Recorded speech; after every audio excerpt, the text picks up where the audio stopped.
ব্যাপার হচ্ছে কি যে চীন সফর করাটা এটা নিঃসন্দেহে বর্তমান সরকারের একটা, আমি মনে করি যে এটা একটা বড় সাফল্য। কারণ ইতিপূর্বে আওয়ামী লীগ সরকারের আমলে একতরফাভাবে চীনের সঙ্গে একটা দলের সঙ্গে সম্পর্ক গড়ে উঠেছিল।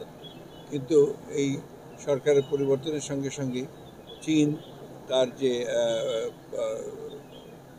চিন্তাভাবনাগুলো পরিবর্তন করেছে।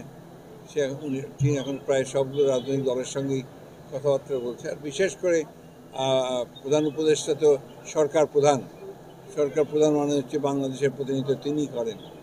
চীন যেহেতু অত্যন্ত একটি সমৃদ্ধশালী দেশ এবং ফাইন্যান্সের দিক থেকে চীন দ্বিতীয় পর্যায়ে আছে আপনার মার্কিন যুক্তরাষ্ট্রের পরেই।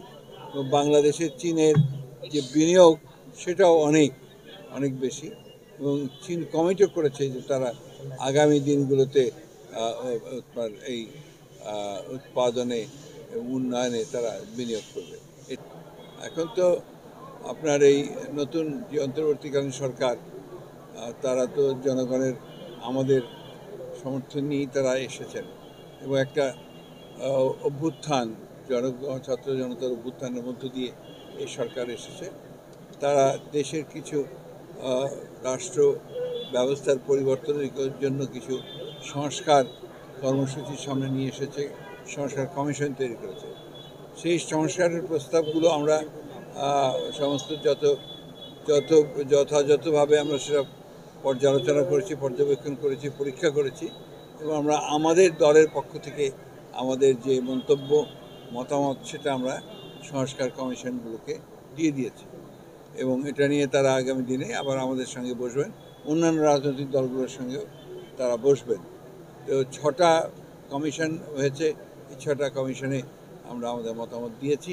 এরপরে সেগুলো নিয়ে আলোচনা হবে এবং যেটা কথা আছে সেটা হচ্ছে যে যেগুলোতে কনসেনসাস হবে, মতের ঐক্য হবে, সেগুলো সামনে নিয়ে আপনার নির্বাচন হবে এবং সেই নির্বাচনের পরে আপনার তারা আগেই একটা আপনার চার্টার অফ রিফর্মস একটা তৈরি হবে, সেটাতেই আপনার রাজনৈতিক দলগুলো স্বাক্ষর করবে এবং যারা নির্বাচিত হবেন তারা সেই সংস্কারগুলোকে তারা ইমপ্লিমেন্ট করবেন।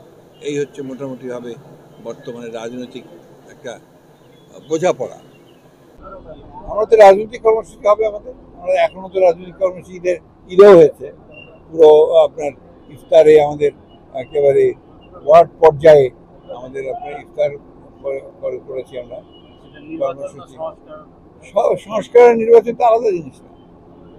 সংস্কারের মতো চলবে, নির্বাচনের মতো চলবে। আমাদের রাজনৈতিক দল হিসেবে আমাদের কাজ হচ্ছে জনগণের সঙ্গে সম্পর্ক করা। আমরা কিন্তু 31 দফার উপরেও এই কাজগুলো করেছি সারা দেশে। আমরা জনগণের সঙ্গে সম্পৃক্ততা করেছি, জনগণকে বুঝিয়েছি।